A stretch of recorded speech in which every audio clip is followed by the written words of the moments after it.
15 Temmuz 250 şehidin kanlarıyla yazdığı son kurtuluş destanıdır.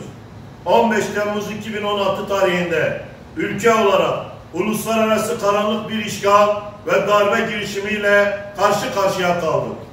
Arkasında emperyalist güçlerin ve malum odakların olduğu FETÖ tarafından gerçekleştirilen darbe girişiminin amacı millet iradesine zincir vurmak ve Türkiye'yi sömürüye açık hale getirmekti. Milletin inanç değerlerini istismar ederek şeytani bir planla devlet içinde örgütlenen FETÖ önüne konulan planı harfiyen yerine getirmiş, 17-25 Aralık kumpası, Gezi kalkışması, Kobani olayları sonuç vermeyince askeri bir darbe seçeneğine başvurmuştur.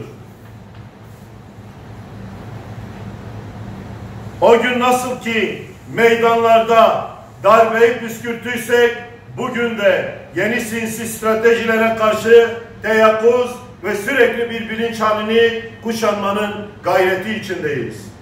Türkiye'nin entelektüel birikimi ve bu coğrafyanın erdemler hareketi olarak emperyalizmin her türlü kirli plan ve kumpaslarına yüksek bir bilinç, akıl ve imanla karşı koyacağız.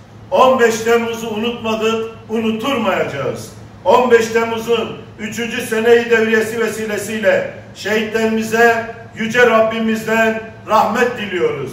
Gazilerimize şükran ve minnetlerimizi ifade ediyoruz. Kahrolsun emperyalizm ve mankurtları. Yaşasın 15 Temmuz direniş ruhu.